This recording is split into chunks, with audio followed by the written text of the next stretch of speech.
Hello to my friends on YouTube. As always, it takes a few extra seconds for the TikTok crowd to catch up, so we'll be starting in just a moment. I don't know exactly why it does it this way, but who am I to say? Hello, Snookman. Hello, Garen Martin. Hello, Mary Vana. Hello, Alma. Welcome to my little room where we talk about pornography and other stuff like that. The addiction side of it, at least. I'm going to go ahead and begin. I would appreciate if you would tap up some likes while I start my little speech. If you wouldn't mind tapping up likes, I'd appreciate that. Hello, Smoothie Buns. Long time no see. Good to see you. Anyway, my name is Josh. I was a porn addict for 24 years. I was also an alcoholic for 22 years. I have been working in this space now for about 8 years. The first 3, I wrote 4 books about pornography addiction and betrayal trauma. And then at the beginning of the pandemic, I became a full-time coach. So for the last 5 years, I have been helping men and women with their pornography addiction issues. I have been helping people with their betrayal trauma issues. And I also am a certified therapeutic disclosure specialist, which means that I help partners in couples, usually in the areas of communication and trust. If you today have any questions about pornography addiction, about betrayal trauma, about trauma in general, I am more than happy to be the guy to help answer them. If you need an opinion, I can obviously give that as well. All I ask is that you tap up the likes. Hey, Sandra, there's my tap machine. Ask you to tap up those likes, let people know that in the FYP, let people know in the suggested lives that this is worthwhile. And of course, like I said, if anybody has any questions or comments, please go ahead and put them in there. This works best when we can have conversations. If you've been here before, what I do at this point. This is when I answer the number one question we're going to get 5,000 times. And that is, how do I begin quitting pornography? And that is, I believe, the answer to how do I quit pornography is the answer to how do I make any major life change? Because that's what this is. Getting rid of an addiction, I don't care if it's porn or gambling or drugs or anything else. Getting rid of an addiction takes a great amount of commitment on your part. Far more than just going on a diet, far more than, trying to watch your weight for a little while, far more, than trying to exercise a little more. What you need to do is find your motivation. Why must you quit? Why must you quit? Maybe it's because you are worried your partner will find out. Maybe they did find out. Maybe you want to quit for them now. Maybe you're worried you won't get a partner in the future. Maybe you're worried about your health. Maybe you're worried about your job. Whatever it is, it has to be more important than the porn. And a lot of people are like, well, I know I should quit because of this, and I'd like to quit because of this. But most of them either don't want to quit or don't have the proper motivation. You have to have the proper motivation if you're going to quit. I am seeing some comments come in. I will answer them in the order they come in. I will always get to them. Sometimes I just give long answers on previous comments. So the Crescent Moon asks, do you think most men are addicted? No, statistically, they are not. Statistically, 90% of men who use the internet look at pornography. So that's not 90% of men. It's 90% of men who use the internet look at pornography at least once a month. However, that would be like saying someone who had a beer once a month was an alcoholic. Jesus Christ. Sorry, I've got kittens that are going crazy in here and are not giving any space to my to the light setup I have or anything like that. I hope that's not too crazy for you. What we do know from studies is that addiction rates are going up, especially among women and among minorities. We also know that the rate of pornography addiction across the board right now, depending on what study you look at, is about 12 to 20% among men. It's less with women, but it's still with women. It's not surprising. You will find 8 to 12% of women have porn addiction as well. So no, technically most men are not addicted by virtue of what addiction is defined. It may feel that way. And do you think most men watch porn? 100%. Yeah, absolutely. All right. It's hard, says Bite Size Reels. I feel like it's leading me down the wrong path. I have never seen pornography lead to a positive path. So yeah, it probably is. It's probably getting control of you. It's probably, it is leading you down the wrong path. Led me down the wrong path. Leads all my clients down the wrong path. Basically, it tricks your mind into how you're going to moderate your moods, how you're going to handle stress, anxiety, how you're going to deal with your problems. It's leading you down the wrong path, 100%. You're correct, Bite Size Reels. The question is, what are you going to do about it? Mr. Smoothie Bun says, I know what I have to do, but I'm angry or am I frustrated? You're probably both. Both anger and frustration comes out of fear. So does sadness. You can trace it back to fear. Fear of what are you going to do without your porn? Fear of how are you going to manage? Fear of how, what happens in my life next. Fear of it's going to be a more difficult life if I get rid of this stuff. Fear of, will I not have an opportunity to see naked people anymore? Fear of, you mean I don't get to masturbate anymore? I understand why there are fears. I understand the frustration of quitting. That urge to use. Triggers everywhere. It is frustrating. And that's part of the process. That's going to help you develop the willpower. That's going to help you develop the courage. That's going to help you develop the discipline. You power through that shit. You address why you're angry. You address why you're frustrated. You find a healthy way to cope with it.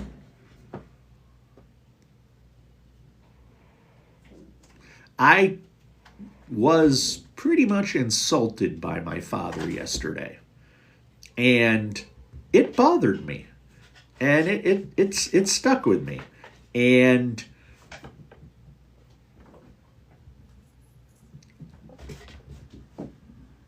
I can trace back my anger to fear. Because he made a comment about what I do, which, it's easy to make jokes about this stuff. He made a comment about my job not being a real job, sitting in my home office and helping people with pornography addiction or betrayal trauma or relationship issues. He's old school. He's almost 80. I get it. But what he said was very hurtful. But then I realized what he said actually made me more fearful that he sees me as somebody who doesn't have a real job. Now, ultimately, do I care what he thinks? I do, but not to the point I'm going to leave this job. But my worries about what he thinks are fears about what he thinks. You have to trace it to fear. Hey, Sarah Jane, haven't seen you in a long time. Hope you're still in here. Riley Reed. Yes, Michael. What's the point? I would prefer that we not put names of porn stars in here because that can be triggering for people. This is not a share how much you know about porn because it's frankly not that impressive. Hey, Godfather, good to see you. How did quitting change your life? It changed it 100%. It changed it 100%, 180 degrees.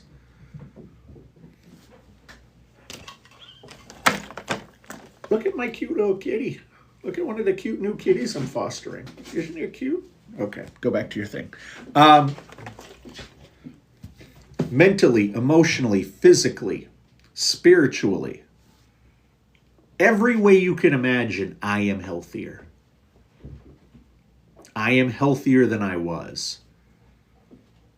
I formed better relationships with my wife and kids and with my parents and some of my friends. I was able to reprioritize my life. I was able to figure out what's important and what can I leave behind. I was able to address all the gaslighting I'd been doing of myself. I was able to recognize I can't try to be all things to all people. I realized, you know what? If I just tell the truth pretty much all the time, I don't have to keep track of my lies. Quitting put me on the path to this career, which no matter what my dad thinks is a real career. Quitting was wonderful. Quitting was just about the best choice I've ever made. Liam asks, at what point would you call it an addiction? That's up for you to ultimately decide, Liam. And the way that you can decide is that go to the front page of my profile, and in the pinned videos at the top, one of them is called the 11 Symptoms of Porn Addiction. And you can follow along with that and count right along with it and determine whether you are an addict or not.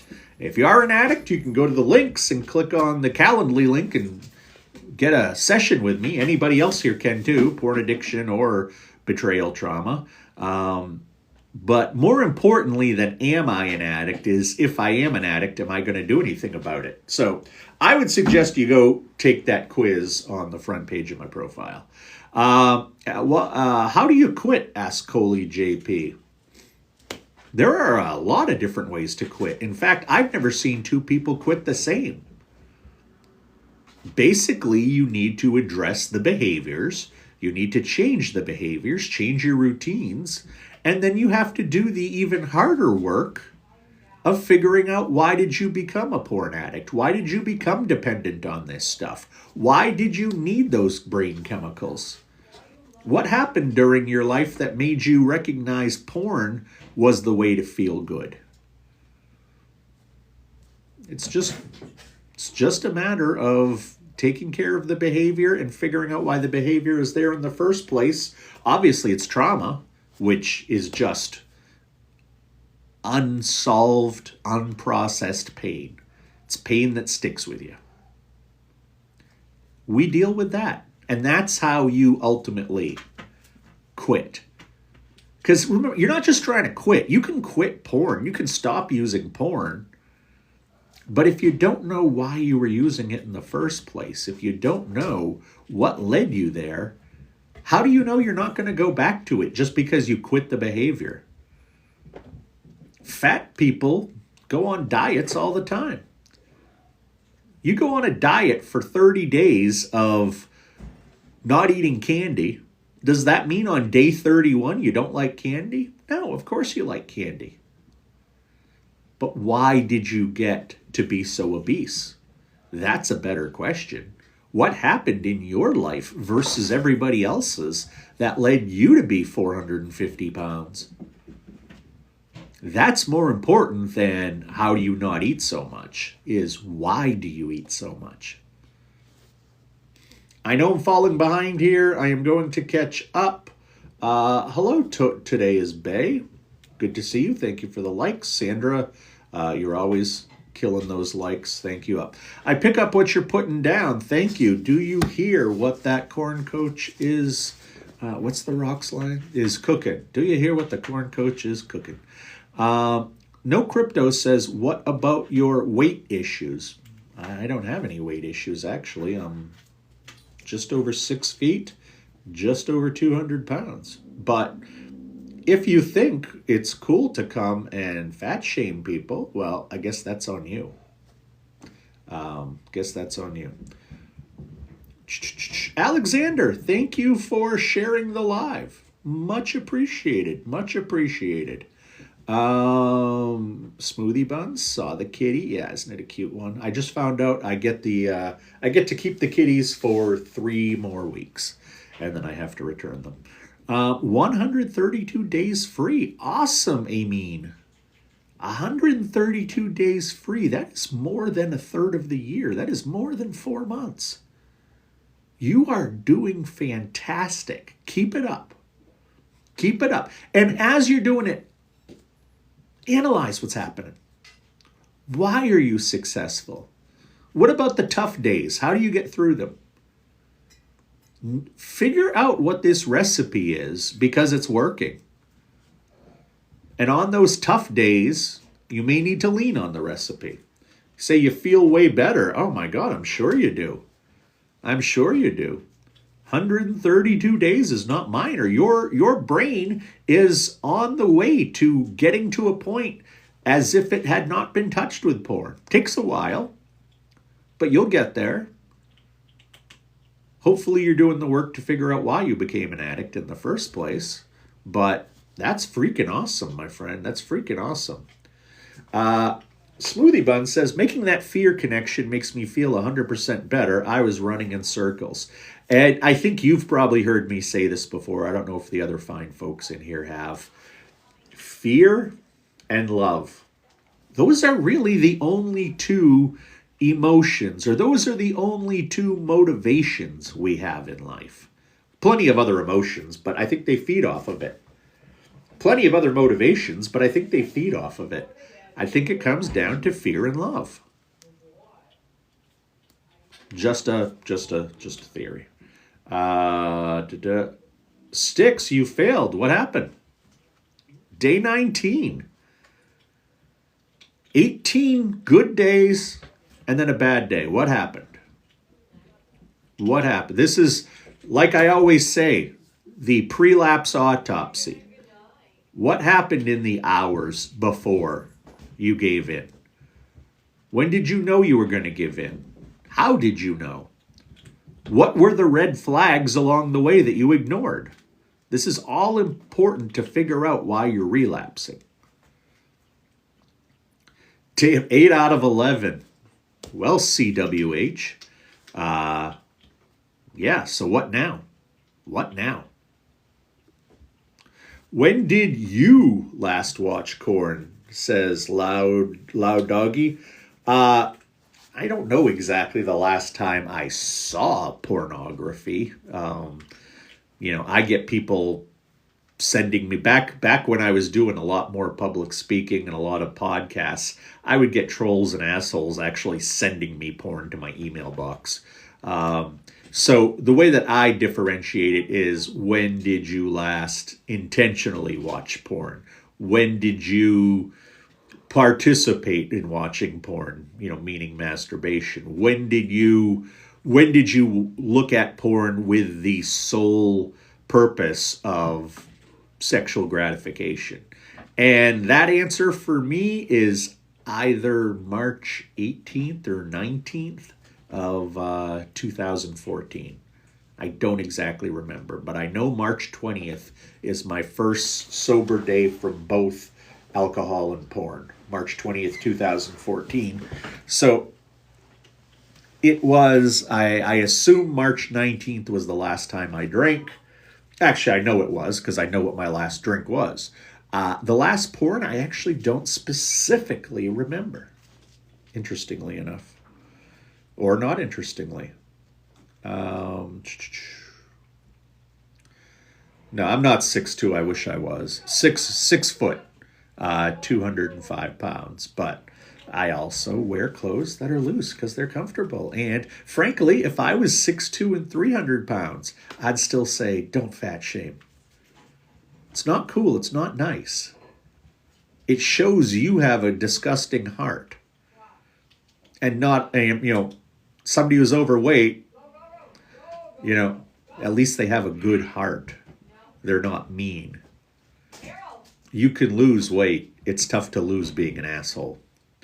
Hello, Stephen Garcia. Welcome. Hello, I am new to this. Where do I start? Well, what you first should do is figure out, why do you want to quit? And not just why do you want to quit, take it further. Why must you quit? What is threatened in your life, short-term or long-term, that pornography could have some kind of effect on that would change your life forever and change it for the worse? Why must you quit porn? Why must you stop now so future things don't go awry? In my case, I quit because ultimately I knew I was going to lose my family. I knew my wife was not far away from deciding she wanted to divorce me. She would have taken the kids. That was the kick in the ass I needed. That was my must.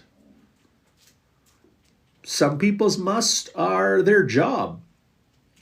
Some people's must are they're using in weird places and are afraid they're going to get caught. Some people's must are, I will never be in a relationship if I don't take care of this. You've got to figure out what your must is, Stephen. Why must you quit? You're going to need motivation for those really rough days. And on those rough days when the voices are telling you, use, go look at this stuff. It'll make you feel better. You had a bad day. Go look, go touch yourself. Look at the sexy ladies. Do this, do this. What can you have as far as a defense against those voices in your head? For me, it was when I'd get those voices, when I'd get those urges, when I'd get those triggers, I had to basically say, okay, I can do this, or I can live with my wife and watch my kids grow up. And when it's between, 15 minutes of porn or a lifetime with my wife and kids, that's not a tough choice. Thank you for the roses, Rem or REM, whichever way it goes.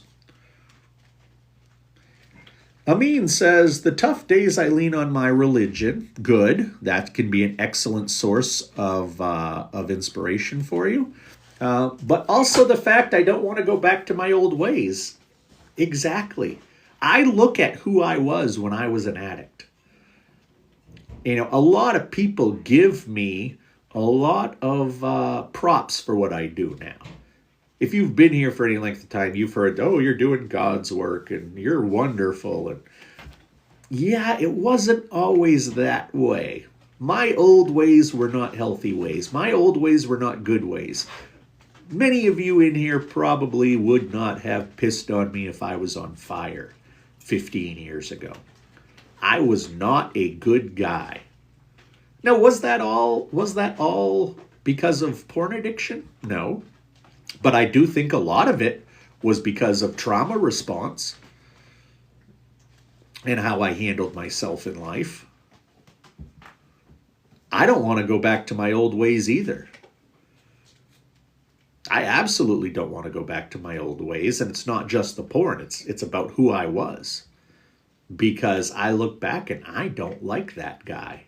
And I don't think many people like that guy. Just wouldn't want to be him. Stick says on Reddit, okay, so what are you going to do next time? Reddit's not going anywhere. And Reddit is one of those things that you can skirt around a lot of blockers and whatnot. But did you know that, here's another kitty, he's cute. Did you know that Reddit is the 4th largest porn site in the world? Or 4th most visited porn site in the world? It's huge. But it gets away with it because it has so much other stuff on there.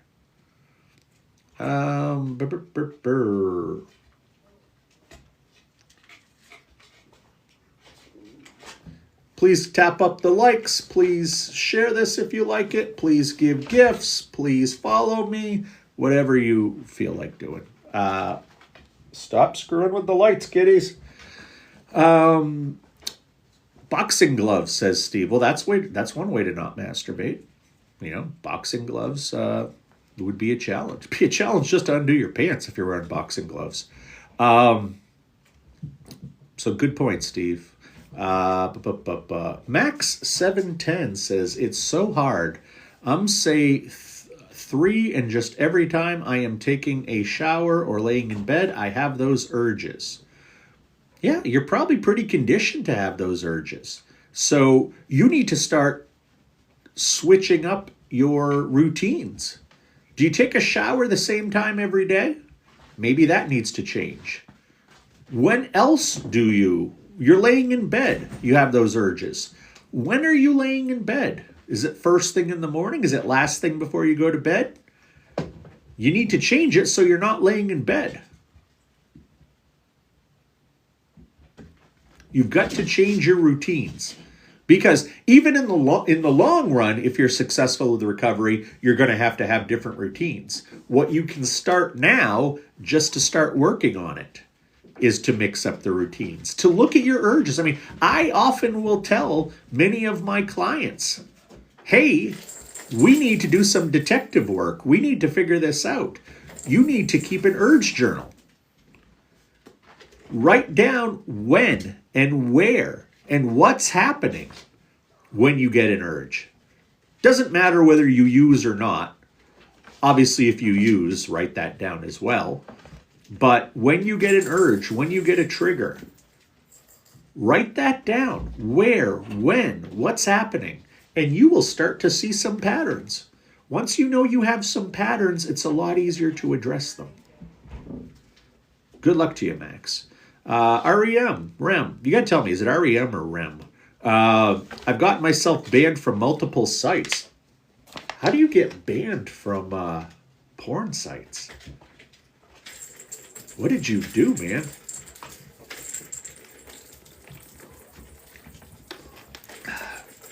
Although maybe campsites, maybe you're really bad to the models. I don't. How do you get banned?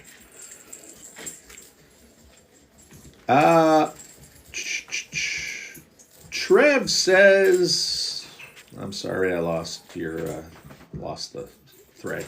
I personally think that this is a mindset, man. Well, Trev, I would urge you to spend 5 minutes on Google, and you'll realize that this is actually a health condition.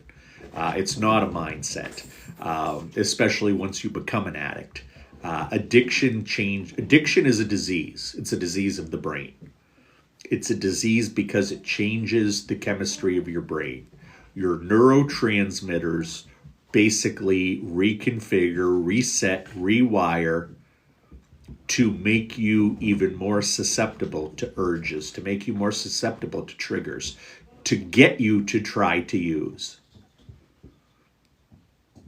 This is partially mindset. You're absolutely correct. You need a strong mindset to get through this. But there is a health and science component to it. There absolutely is. I didn't know it was a corn site. How did you miss it? I would have thought the naked people gave it away. How do you know if you're addicted? Great question, Steve. And what I'd tell you to do is go to the front page of my profile and click on the pinned video at the top that says the 11 symptoms of corn addiction. And watch that video, count along with yourself, and then decide is this something I need to address? But it'll run down the symptoms for you. You can count them, and then at the end I explain how many of your symptoms it means. So I would check that out, Steve. Thank you for sharing the live, REM. I appreciate that. Appreciate it very much. Appreciate those of you who gave gifts. Appreciate those of you for sharing it. Thank you for the advice. It's hard to give up sometimes, something that gives you relief. Absolutely, but I'm going to tell you, once you get your head in order, once you get your mind and your history and yourself in order, life actually gets a hell of a lot easier. Life actually gets a hell of a lot easier. The first one, short for Remy. Okay, so it's not about the band. It's short for Remy, so I will call you Rem. Rather get caught watching than someone find my urge journal. Well, you can always, I would not on the front of it write the urges I have to masturbate to pornography. You know, you can keep it in a little notebook like this. Thank you for the Paddingtons, Rem. Thank you, Rem. Or I guess I could call you Remy now, right? Thank you very much. Appreciate it. Very sweet, very sweet. Yeah, I can understand that. Hide your urge journal. You hide the porn very well. Hide your urge journal. And I'm going to guess it depends on who would catch you. Teresa, hi. She says it's worth quitting. You'll be so much happier and healthier. Absolutely. Life is so much better not being an addict. Steven, thank you for the Paddingtons. Thank you so much. I appreciate them. All of these gifts do help keep this going. I just got my payout from TikTok for last month. It was only $34. You know, there are people doing lives right now who'll make $34 in the next 10 minutes. I don't do this for the money, but every little bit helps. So thank you. Appreciate that very much. Telling cam girls to ban me. Interesting, Remy. Interesting. Is that so you couldn't see them anymore? Was that your idea that if there was a particular cam girl you liked and she banned you and you couldn't see her stuff, that you would not go back to it? And Twitter, yeah, Twitter you should just walk away from. I fear I just lack discipline on a fundamental level. Absolutely. You probably do, because you're programmed to solve your problems using this. You're programmed to deal with your anxiety using this. You're programmed to stress manage using this. Something negative happens, you go to this because you don't have other skills. However age you were when you started to use regularly, 11, 13, whatever it is. Something was going on. Something was going on, and instead of dealing with it and solving the issue on real life, real world terms, you found pornography, and you used pornography enough times, probably just because it was, naked ladies, and probably because the masturbation felt good. It had nothing to do with chemicals at that point. But you realized how this stuff transported you away, made you feel better. Everything sort of melts. You escape. You feel like you have power. You feel like you have control. So why develop discipline if you have this stuff? You absolutely lack discipline. Absolutely. That's part of what we work on in my sessions, is that you have to develop discipline. You have to develop willpower. You have to develop a vision for yourself beyond the next 15 minutes. Discipline is something that's built. Discipline is something that's worked on. And if you just throw up your hands, nothing's going to change. Steve said, I meant Reddit being a corn site. Yeah, I did. I made a video last year to drive home this point, just how big it is.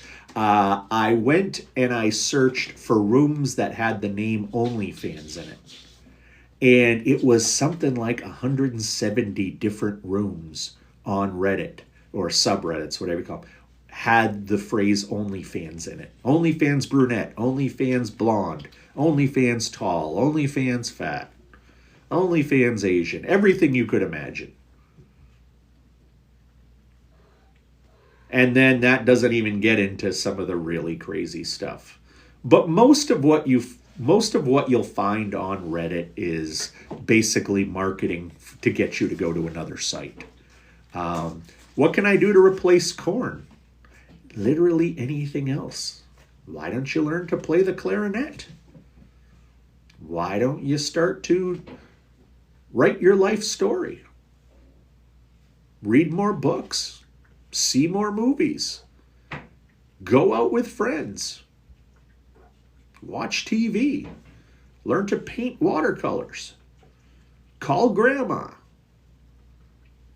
Literally, if you're not using corn, you're doing something else. Before you use corn again, during this 19-day streak, you should have written down 10 things you could do. Because in the moment when you've got that, got to use chemical going on in your head, the dopamine, it's very hard to turn your back on it. You're going to have to be prepared to turn your back on it. It gets to a point so far down the line where you're not going to turn your back. But early in the relapse, if you can spot the fact you're getting triggered, if you can spot the fact you're having urges, you can then look at this list of 10 other things to do and go occupy yourself. Hello, Kay. Good to see you. Jaju says never goon. Yes. Hugely unhealthy to goon. Hate the word too. It sounds stupid. But yeah. Gooning, for those of you who don't know, is, essentially it's edging on steroids. It's just not healthy for you. Stephen, thank you for all the Paddingtons as well, if I didn't mention that.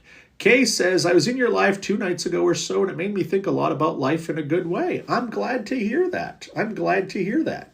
That's what I'm here for. I'm here to present some education to you as far as facts go. I'm here to present some different perspectives you might not have thought of. Obviously, I'm here trying to get clients. And it's always nice when I do. And anybody wants to be a client, go check out the links on my front page. Check out the Calendly link. But I'm glad that you were thinking about I'm glad you were thinking about the stuff that I said and how you were able to attach it to your own life. I have to speak in very broad terms here to cover everybody, but I'm really glad to hear that you found something worthwhile. That makes it feel like being here 2 nights ago was worthwhile. I just wanted to be unable to log on to the website.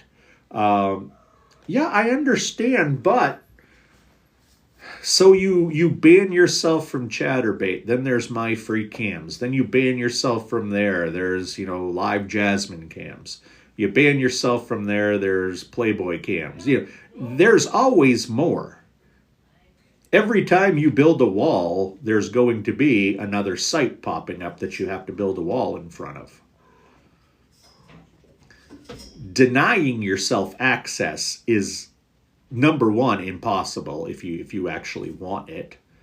And number two, not solving anything. I would like to see the pyramids in Egypt someday.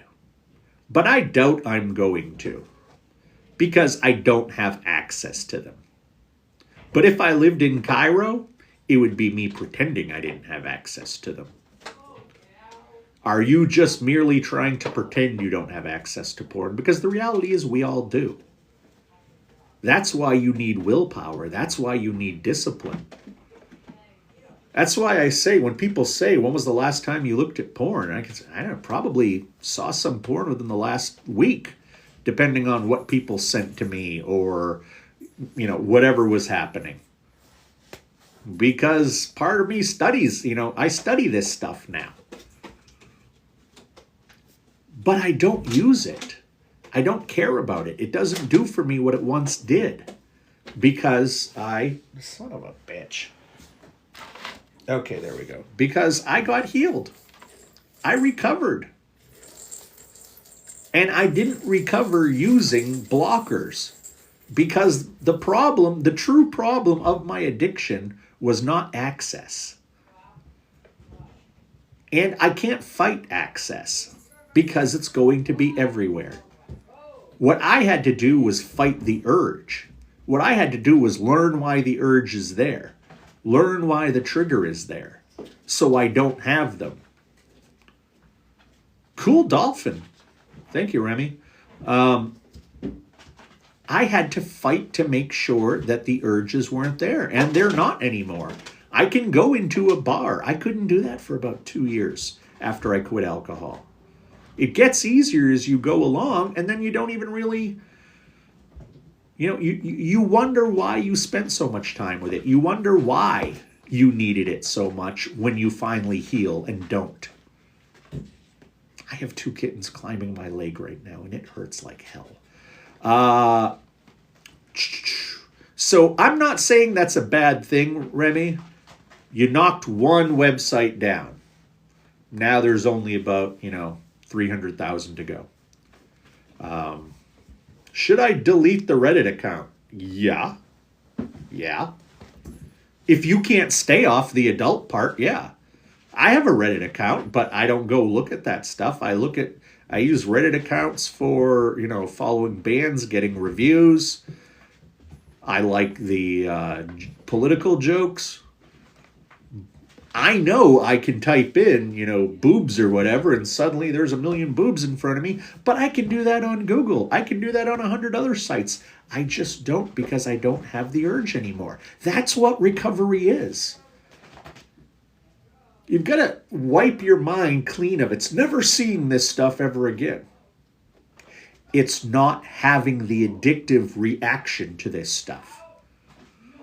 I can go to a restaurant now and my wife orders a glass of wine and I don't have a problem. I can go to a family, Christmas party and several people are getting tipsy and I don't even want to.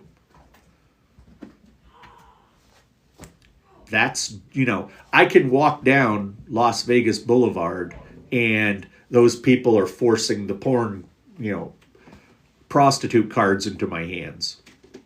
I take them, I put them in my pocket, I get back to my hotel, I throw them out without looking at them. That's what you're striving for recovery. You're not striving for, oh my God, I cannot let any evil breasts burn my eyes anymore. If I see another penis, I'm going to go blind. That's not what you're striving for. You're striving to not have the mindset that you need to use this to solve your problems. That's what recovery is all about. I used to go on Reddit for one reason only. Actually had to delete Twitter for the exact same reason. Yeah, after Elon took over, it stopped being censored. It stopped being monitored. And that's, despite the fact that I haven't used porn in so long, I got rid of it because it was just full of porn. I didn't want that in my face, and it wasn't worth sifting through to find good content. So yeah, I deleted Twitter. I deleted X as well.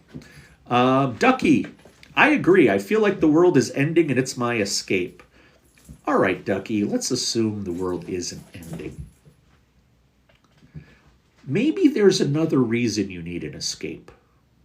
Have you thought about that? The whole Armageddon, end of the world apocalypse excuse for porn is actually pretty flimsy when I think about it. But I think your escape is right on. But what are you actually escaping from? Because guess what? The world didn't end today, so did you really need to use? I'm going to guess the world won't end tomorrow, so probably aren't going to have to use. You will probably long be dead before the world ever ends. There are always people who think we're in end times. We're not. It's just that people like to feel that their generation is special, that they're in a very special time in the world's history. Otherwise, what are we here for if we're not here during something important? The world is not coming to an end, Ducky. And I would say that that's not why you use. I'd say it's the escape part. And I'd ask you, what are you escaping from? Amin, thank you for following me. Perky Luck says, I caved the other day. What happened? Why? Why didn't you leave the house? Why didn't you watch a movie? Why didn't you call a friend? What happened? And I'm not saying you suck. I'm not saying what's your problem. I'm saying what happened? Why did this occur? That way you're better prepared for next time. Because if you caved a certain way, you should be able to figure out how to not cave that way again. Create a strategy to not cave that way again. That's why we need to examine our relapses. 5 seconds clean. Oh, that's clever, Jack. Man, I just don't hear jokes like that often enough. Matt, thank you for following me. Appreciate it. Again, Remy, thank you for the dolphins. The feeling of finally having the self-control is a way better feeling than releasing.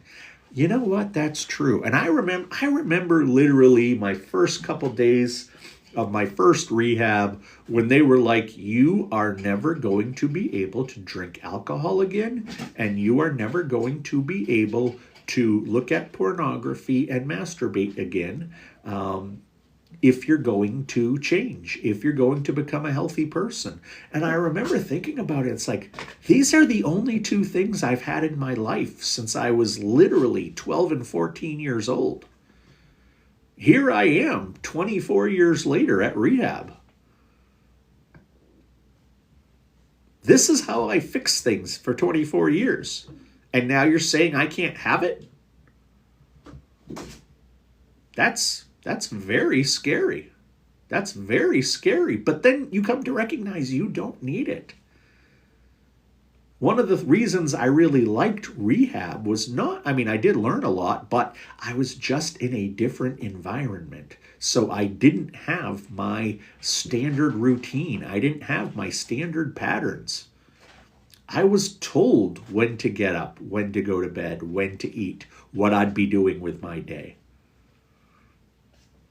That was kind of what I needed. Preach, brother, says Remy. Amen. I'll delete the Reddit account. Good job, Sticks. That's awesome. Do you have any tips for after a relapse? How do you get back on the horse? Yeah, and like I said, I don't know if you heard me say this a couple minutes ago. You perform what's called a relapse autopsy or a prelapse autopsy, because ultimately you did not just end up in front of your device, pants on the floor, business in your hands, looking at porn. It took a lot of steps to get there. And you kept going further and further. When you woke up that morning, did you think you would be relapsing? Did you just say, I know this is the day? Did something happen during the day that was so crushing you couldn't cope with it, so you needed to go do something to alleviate the pain? Why? What happened? What were the signs along the way? When you grabbed your phone or your laptop and started to look after a period of time being away from it, did you hear any voices saying, don't do this, and you just ignored them? Was there any part of you that said, this is a bad idea?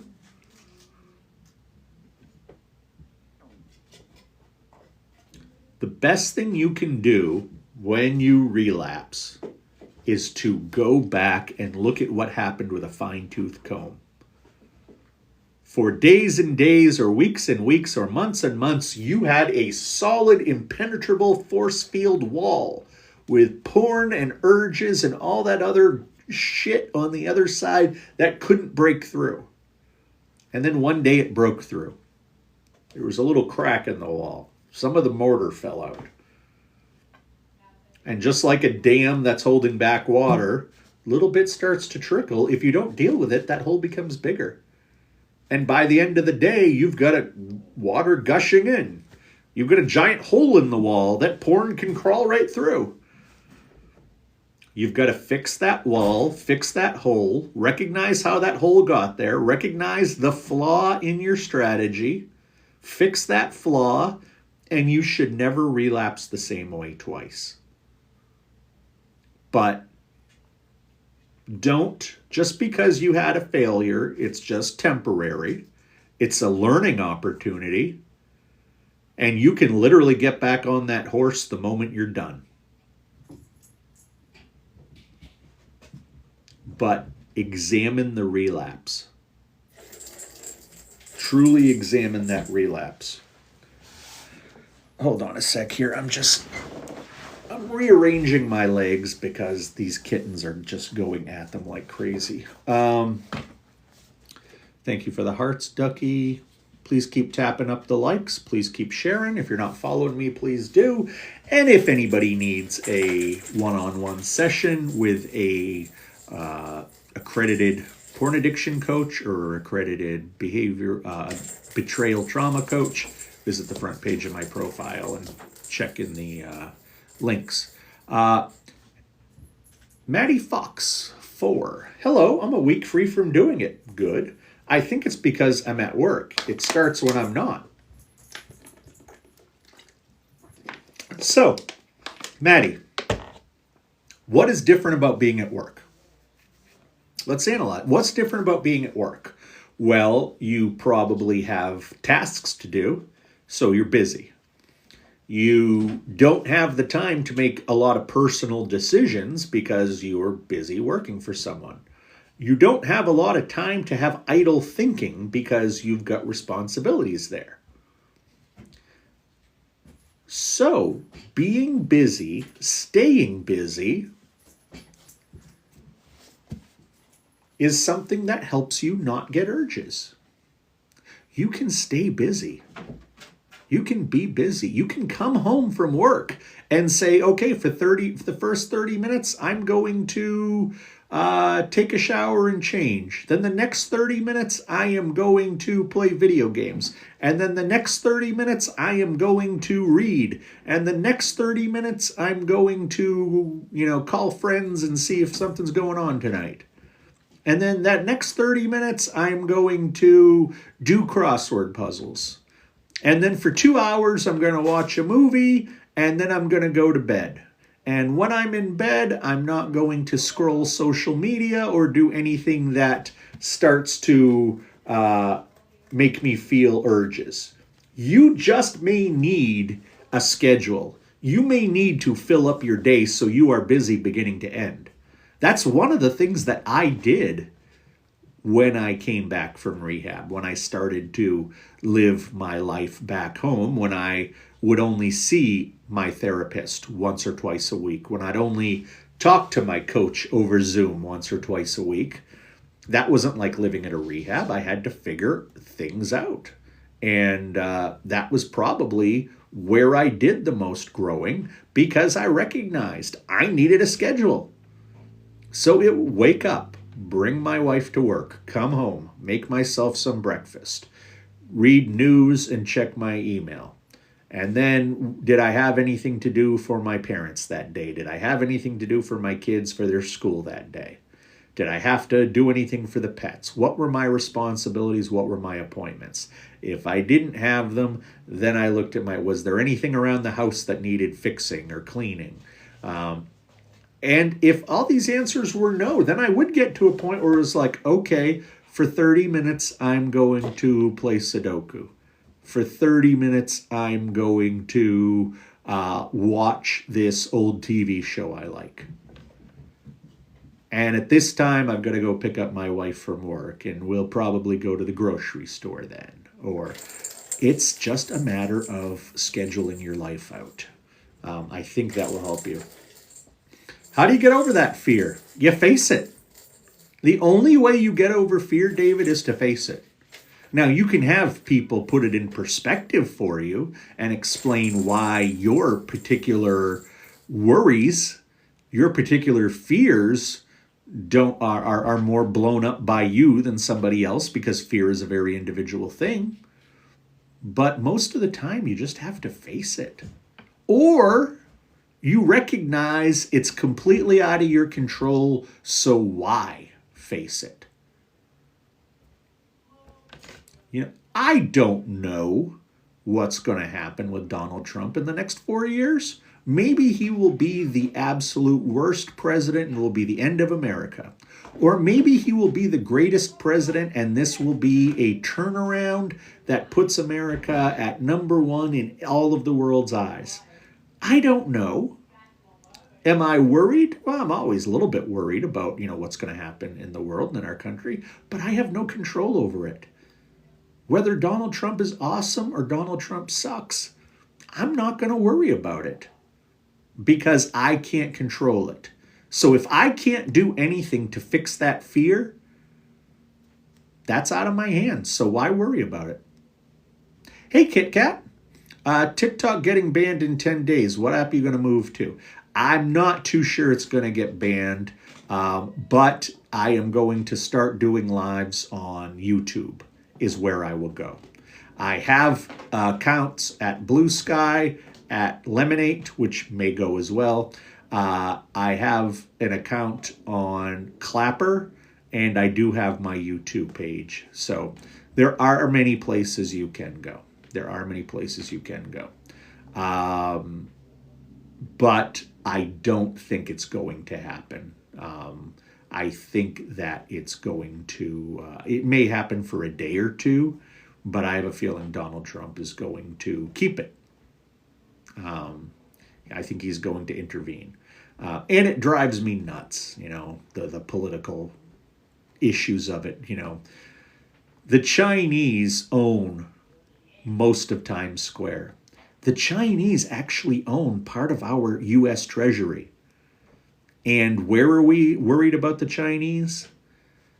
Seeing our videos of people trying to sell wigs and doing funny dances together. Oh my God, I hope the Chinese don't see this kitty on my shoulder. So, cross your fingers, hopefully it won't happen. Hey Kit Kat, I'm doing quite well. I'm much happier this winter than I was last winter. Last winter was a little tough for me, but again, I think that having these beautiful kitties is part of the key. I think that they really help my mental health. Keep doing what you do. Thank you, Kit Kat. I always appreciate you here. I always appreciate you being here. Hey, Kimberly, nice to see you. Thank you, says DDTT. Great advice. Appreciate that. How did your loved ones find out? Well, when it came to porn, I told them. When it came to alcohol, it was pretty freaking obvious. You can hide porn addiction fairly well from most people. That's not true with alcohol. You slur, you say stupid shit, sometimes you stumble, you reek of booze. You can't hide alcoholism. You can hide porn addiction. And if you're not looking for it, you're certainly not going to find it. My family saw the alcoholism. They followed the alcoholism. They could see the symptoms. It was in front of them. They were never looking for porn addiction. They found out when I told them that I also had this issue. My wife knew slightly, but even she didn't know the extent to which I was addicted. It's kind of funny. I had to actually convince her that I watched as much porn as I did because she was always asleep in bed when I did. She had no idea. What got you to want to do this and talk to others about it? I went to a bookstore shortly after I got home from recovery, and I went to, you remember what bookstores were? It was like Amazon, but a real store. I went to the self-help section because I wanted to see what there was for porn addiction books. And there was plenty on alcohol addiction, plenty on drug addiction, plenty on addiction in general, plenty on food addiction. There was nothing on porn addiction. And as somebody who was a journalist for nearly 20 years before I faced my addictions, 18 years, I guess, before I faced my addictions, I said, and I had also written many books to that point as a ghostwriter. I've probably written 30 books. They just have other people's names on them. So I decided I would write a book about my journey, and that would be it. And what ultimately happened was I got a ton of messages from wives and girlfriends wanting to know how to fix their men. And there's something here. There's something here. So that was when I started writing the books. That was when I started learning, doing all the research. That's when I started, doing a lot of the interviews and, going on TV or radio and talking about this stuff. And then when the pandemic hit, I couldn't go give speeches. The way that I made most of my money back then was by making speeches at colleges or other organizations. And then when I was there, I could sell my books. When the pandemic hit, that all disappeared. And I had to find something else to do. And I had a couple of friends, specifically the co-author of my second book, who said, you should get trained as a coach and start to help people because this pandemic is going to result in so many porn addicts. And they're not going to know where to turn. And you are great talking about this stuff because you know this on a facts level, on a science level, better than anybody, and you've gone through it. So consider being a coach. And I was like, okay, I'll do that before until the crowds come back and we can go back to giving speeches. Turns out I love doing this. I love doing this because I know I'm helping people before they reach a point that I got to. Maybe this is my penance. Maybe this is my karma. I don't know. But I've often said in podcasts that whatever the afterlife is, I just hope that the first thing that happens is that there's like a big tote board, like a big scoreboard in a high school gymnasium. And I want to see the number of people I hurt in my life. And I know because of the addictions, it was many, thousands, easily. I would like to see how many people I also helped. And if at the end of my life, the amount of people I helped is higher than the amount of people I hurt, then my life was a net good. Those of you who know me know I apply math to everything. I want to help more people than I hurt. That's a big reason why I do this now. Why do people judge others? Because they want to measure themselves against somebody else, either to make themselves feel good or to make themselves feel bad, or to feel love towards someone or feel scorn towards someone. Usually when you judge someone, the problem is with you, not them. I think it was George Carlin who had a great line. He's like, why are people racist and sexist and homophobic? Why would you hate someone because of the color of their skin? Why would you hate someone because of, who they want to sleep with? Why would you hate somebody because of what God they pray to or who they vote for? Because if you just spend 10 minutes to getting to know them, you'll have legitimate reasons to hate them. I love that. Judging people doesn't make sense. Spend some time with them. You'll learn why they suck. Sophie, it won't be the second one. It won't be the second one. I can tell you that now. But I respect your intentions. I don't know exactly what you're saying, Sophie, but that's okay. How do I find you on YouTube? You go to youtube.com /the @ that corn coach. Or you just search that corn coach. It's interesting you're doing this. It was one of the reasons I left my ex. And I'll tell you, if it hadn't been for so many women getting in touch with me after I wrote my first book, I probably wouldn't be sitting here with you today. I was shocked the amount of women who were like, okay, how do I fix my guy? And what the hell, how should I feel? What's going on? Did you become a porn addict because your wife wasn't pretty enough? I was like, no, I was a porn addict for 10 years before I ever met her. How could she have anything to do with it? And I found myself kind of coaching these women, trying to explain to them from my addict point of view what was going on with them. And my partner, who I wrote that book with, we wrote a book called He's a Porn Addict, Now What? And that's been my best-selling book. You take my other 3 books, add them up together, still doesn't touch anywhere near the sales of that one book. That one book in audiobook is still selling well. I looked just the other day and it was like the 6th most popular audiobook in sexual recovery, ahead of some books I actually read when I was recovering. That kind of felt good. Yeah, I didn't have this when I was young. Nobody warned me of this when I was young. There was no education about it. A big piece of me thought this wasn't even an addiction. It was just a bad choice I made when I was drunk. But I give you a lot of credit for being able to leave. A lot of people have trouble doing that. So congratulations. The kitten is adorable. The kitten is adorable. And that's why I before this group, this is 3 kittens and a mama, and we got them at 5 weeks. So they're pretty well established.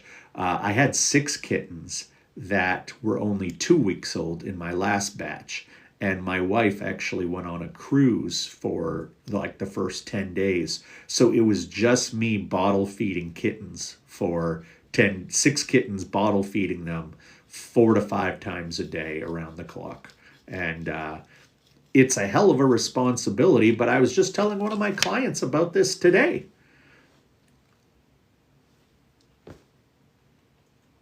You will lay on the couch and be lazy. You will watch something on TV because the remote's on the other side of the room. You will lay in bed at 4 in the morning even though you have to pee because you don't want to get up. But when it comes to these little kittens, they didn't ask to be here. They need to be taken care of because they can't take care of themselves. That's when it falls on my shoulders. And that having that responsibility, having that in my routine, and having something just freaking cute and cuddly that wants to come and love you no matter who you are is awesome. So they are so healing. You're absolutely right, Sophie. Absolutely right. Out of curiosity, not intending to challenge. No, I'm fine. How did you get trained / get certified? For the pornography addiction, what I did was that I took the continuing education credits course that is given to licensed therapists. Unfortunately, in Maine, it's not available, so I had to take it online, and it was during the pandemic, so I had to take that online. But basically, I took the training that any licensed therapist would. For the betrayal trauma, I took courses and learned under the Post-Betrayal Trauma Institute out of New York. That's where I learned all my stuff there. And I actually worked there for about 6 months after kind of learning the ropes. They provided me with my first clients. And for the therapeutic disclosure specialist, that was again going back and finding the proper certifications online. So I wanted to be able to help the addict. I wanted to be able to help the partner, and then I wanted to be able to help the relationship as a whole. And that's what I did. Hello, my fellow Josh. Hello, Joshua Tree. A hell of a national park and probably U2's greatest album. What's the title of that audiobook again? The audiobook is called He's a Porn Addict, Now What? He's a Porn Addict, Now What? But you can buy 3 out of my 4 books on Amazon now, and you can get links to those books also on my website, which is thatcorncoach.com. And if for any reason TikTok disappears, you can go to the front page of that, corncoach.com, to get updates. Cross your fingers it doesn't disappear. Let's just hope. Thank you. That's really interesting to understand. You're welcome, Sophie. And a holistic approach.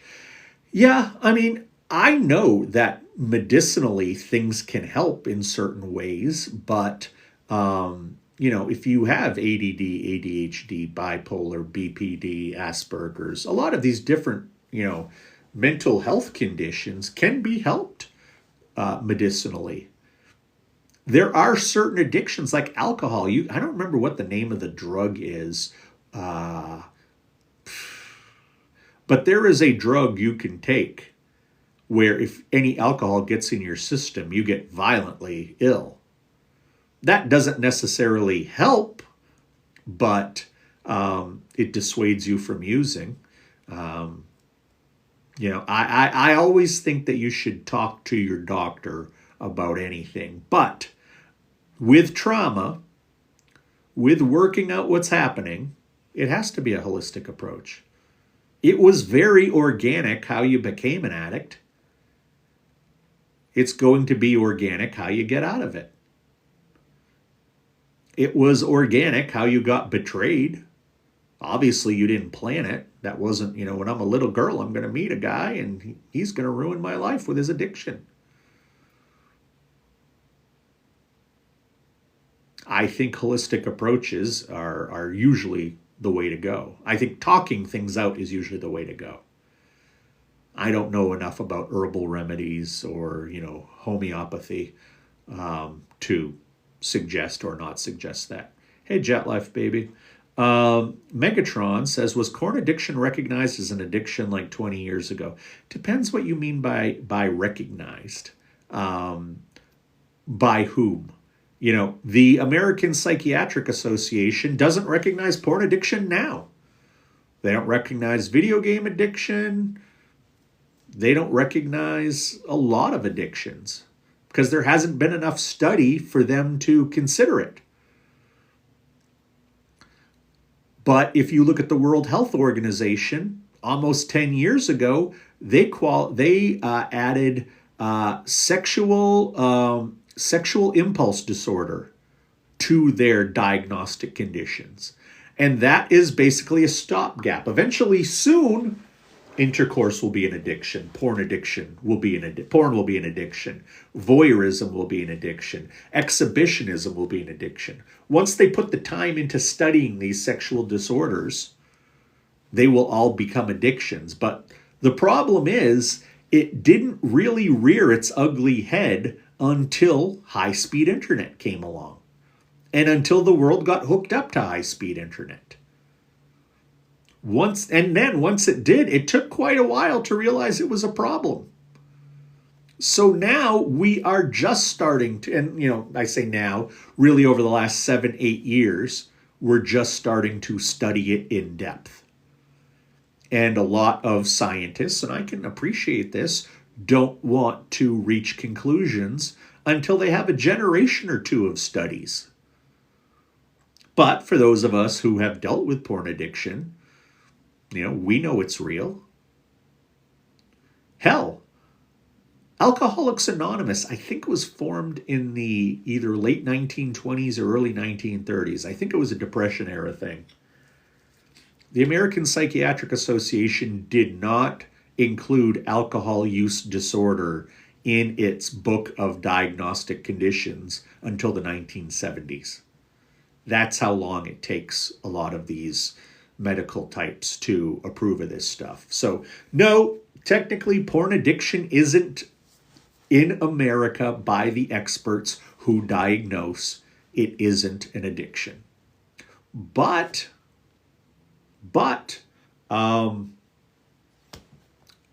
talk to my therapist, talk to most therapists, talk to most coaches, they'll tell you it is. They'll tell you it is. Because they're on the ground. We're on the ground fighting it. We're on the ground dealing with it. These guys in the white coats are in labs. I understand socially it definitely wasn't. It was very different. It was I graduated high school just about 30 years ago. If there had been the super sexy cheerleader and her super sexy quarterback boyfriend, and they had like a Polaroid picture of them taken at the beach, her in her little bikini, him in his short shorts, both with,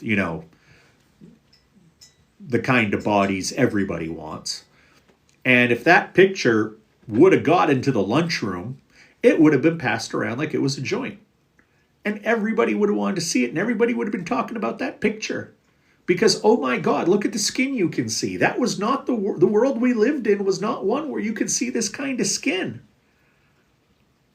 But now we live in a world, an Instagram world, a TikTok world, where most 16-year-old guys and girls are almost expected to have these half-naked pictures of themselves online.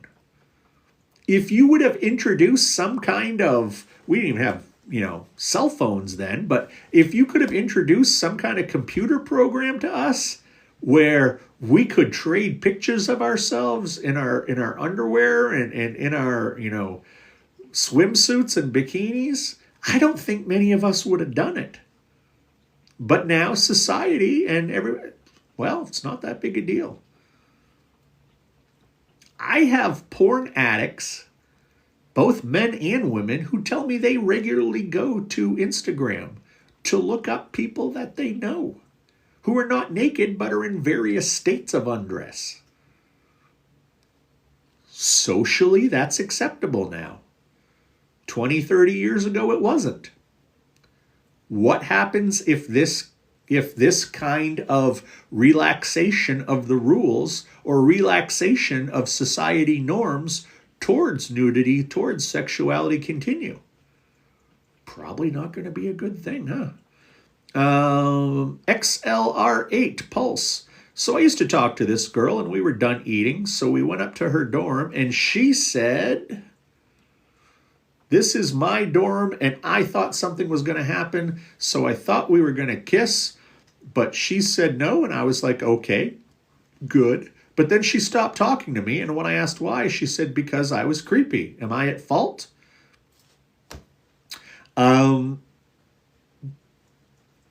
I don't know. Creepy is kind of an opinion. It doesn't sound like, I guess I would say, I would wonder what your rhythm and cadence and behavior was like. Is it like, hey, you want to come back to my room, hang out? Yeah, great. Or, do you want to come back to my room? Obviously, one is creepier than the other. I would take a look at what you said. I would take a look at how you said it.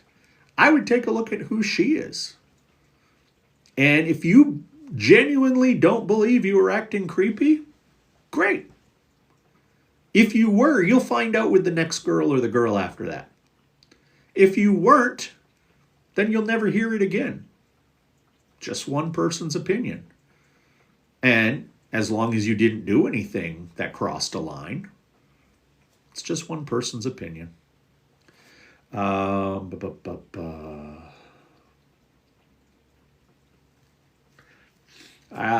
That's crazy. I hope they're putting the time into it. They are. It's just going to be a while, Megatron. Evan, how do I stop? I need to. I really want to, but can't. Well, you'll never be able to unless you start telling yourself you can. And I would ask you, do you really want to? Do you really want to? Or is it I know I should? I would ask you that, Evan. Why must you stop? Why must you stop? What is more important than the porn? Because whatever you've done to this point isn't it. You've got to figure out what's more important than the porn. Sophie says, I'm 26. Congratulations. The pressure started around 13. Teenage boys showing me things in class. So cruel. You grew up at the absolute shittiest time in our history, Sophie, when it comes to the changing of sexual norms, sexual mores. I mean, there are now 17-year-old girls out there who are counting down to the day they turn 18 so they can join OnlyFans. You know, to them, being 17 years old, the difference between being 17 years old and 18 years old is removing their top. And they don't care about that. They care about the money. And there was something that really, really woke me up to just how dangerous these things may be. And the first thing I will say is that my third book was called Porn in the Pandemic. And I wrote this in the early days of the pandemic because I just knew that the porn world would explode. And basically, I looked at how the porn world was exploding in real time over the first 3 months of the pandemic. Probably the online world of porn in 3 months grew what it would have taken 5 years in normal times. One of the things that I did was I interviewed a bunch of OnlyFans and cam site models, both men and women, both people who had done it a long time and people who didn't do it who had just started, people who were leaving their bartender jobs, people who were leaving their retail jobs because they were furloughed and need to make money. So they went on to do cams and do OnlyFans. And it was amazing how many of them, right before they started telling me, well, I'm just doing this for the money. Once this pandemic's over, I'm going back to whatever I did. So then I'd interview them like 4 or 5 months later. Hey, what's happening? There was a percentage of them, especially the younger women, especially the ones who were doing OnlyFans, who didn't talk about the money very much anymore. What they talked about is, I found a world where guys think I'm beautiful. I found a world, I can't get a date in real life, and I have men proposing marriage to me. And, nobody in my life tells me I'm pretty, but all I have to do is sit in front of this computer for a few minutes and I'll hear it from a lot of guys. What I heard from them was that they were getting a dopamine rush. They were getting a serotonin rush. They were getting a oxytocin rush from being on this porn site, from making their own porn. And that's when I came to the conclusion, I think that porn addiction can happen to producers too. Whether you're consuming the porn or you're making the porn, I think you can be addicted to it. And I think many of these girls were feeling addicted to making this porn because it made them feel so good. Same reason that so many people were consuming it.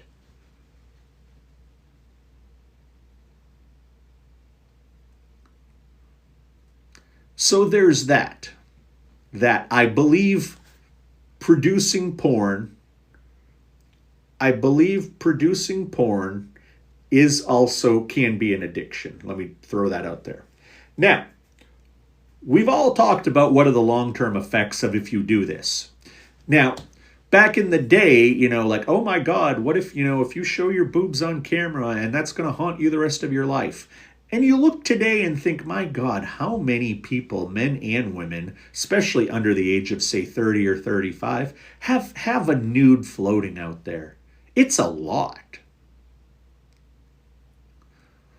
So then recently, I'm watching Peacock, the streaming site, and they had a fantastic documentary about Girls Gone Wild, which was a very, very unique bridge between the world of, high-class studio porn and that you'd go see in a theater and the stuff we have today, down and dirty, no story, no production value that we watch on our phones. And what struck me was the story of one woman on there, and it's a great documentary from a historical point of view. The guy who ran it, he's still a complete jerk in hiding, because if he comes back to the U.S., he'll probably be arrested. There was one model, or not even a model. There was a girl who was 19, 20 years old. She was in Florida or Texas or wherever on spring break, and she flashed her boobs to a Girls Gone Wild camera guy to get a t-shirt or whatever it was when she was 19 or 20. She was drunk, I think most of us who have had a crazy party life, who have been intoxicated or under the influence of substances, sometimes in our life, know that you can make great errors of judgment when you're in those places, when you're at that age, blah, blah, blah. Here's the kicker. The picture or the scene of her picking up her shirt, that was what was put on the cover of the video.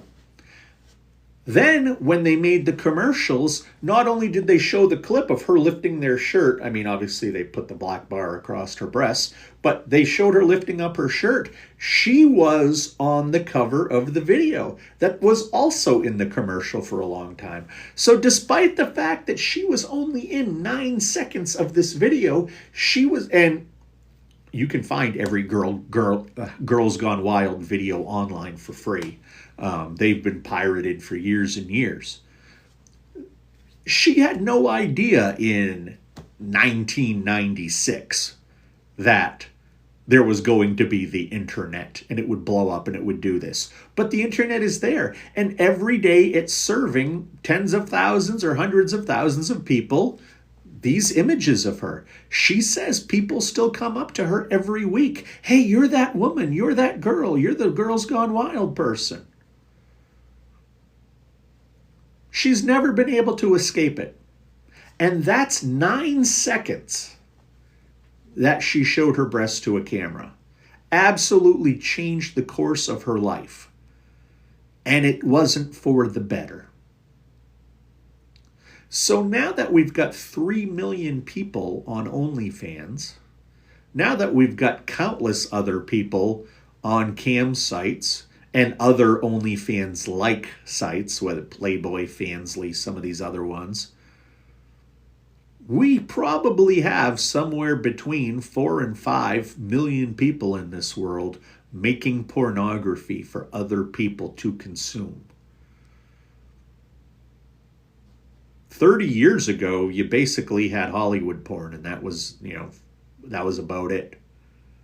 You probably had a couple hundred people making porn. Now you have millions.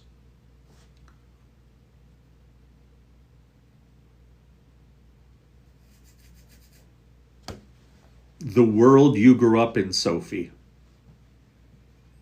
that was the change. That was the time when things were changing. That was when all the standards, all the mores were changing. I was an addict at 12 years old. I would never have dared show a guy or a girl in high school something that I looked at. But hey, you know what? Everybody now is carrying around the greatest porn computer in the history of mankind. Their smartphone. Let me briefly reintroduce myself for those of you who haven't been here before. I hope that you will follow me if you're not following me already. That will give you quicker access to my videos, which I hope you'll always hit like on, and it'll let you know when I go live. So please do follow me. My name is Josh. I was a porn addict 24 years. I was an alcoholic 22 years. I have been clean and sober since March 20th, 2014, so I'm coming up on 11 years of sobriety, and I have been relapse-free the entire time. I started in this industry as an author and a public speaker, but I moved over to being a porn addiction coach, being a therapeutic disclosure specialist, and being a betrayal trauma coach. I can help you with any of these things if you need them one-on-one. I talk in very generalities here, of course, but we can talk one-on-one about your specific issues. All you have to do is go to the front page of my profile, look up in the links. One says Calendly, click on that, and you will learn how to book a session with me. Glad to hear you weren't like that XLR8. Glad to hear you weren't like that. Good. It was probably on her. She wasn't ready. She got cold feet. She didn't want to admit the problem was her, so she said, "You're creepy." Don't let it stick with you if it's not true. Ua says, "I really don't ever want to return to that old version of me again. It robbed a lot from me." Absolutely. I kicked myself in the ass that I waited until my mid-30s to get clean. If I only would have done it 10 years earlier, 15 years earlier, what would my life have been? You know, one of the reasons I'm on TikTok is because it's got lower demographics, younger demographics. When I finish one of these lives, I can go look at all the analytics. Usually between 18 and 35 is about 75% of the audience. That was before I ever got clean. If I can get people to look at recovery, to consider getting clean before I did, that's a win right there. Because you'll have more time to make a quality life. If you are 20, 23, 25, and you've got a problem, you can take care of it now, and it will just be one of those things you had when you were younger in your life. Did you have a bike with training wheels? You had that when you were younger in your life. You don't think about it very much anymore. It doesn't affect you anymore. That can be pornography 10 years from now. But you got to want it. If you are addicted to corn, don't worry, you can beat it. Oh, I think I see what you're doing there. I think you're being funny. Ha! Okay. Ewa says, "A dark world I got exposed to at 6. Oh, God, that is horrible. That is nobody deserves that at 6 years old, because you cannot be unsexualized. You can just be sexualized. When you stop looking at people as mommy and daddy or grandma and grandpa or my nice teacher, and you start viewing them as body parts, as you start viewing them as sexual people, you're not supposed to really do that until you get into puberty. But being exposed to a lot of sexual material at 6 years old, that will absolutely sexualize you. That will absolutely make you realize certain things you shouldn't know until you're 13. And obviously that's going to mess with you. You know, if you are a porn addict, if you do have trouble getting rid of this, it's not your fault. You're not a porn addict because you're a pervert. You're not a porn addict because you're weird. You're not a porn addict because, you're some kind of sex freak who grew up on the wrong side of the tracks. You're a porn addict because something happened to you. That's most of what my coaching is. What happened to you? Yeah, we'll take care of the behavior. I can have you probably using porn 50% of what you did in the past within a month. Probably more like 75, 80% less. That's not that difficult. It's more difficult to go back and figure out, how did this all happen? What were the effects? Because I guarantee there were some real negative effects. I bet there were some real negative effects of being exposed at 6 years old that probably go even beyond the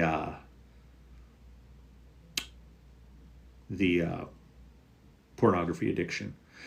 All right, I got to get going. I got to go pick up my son at work.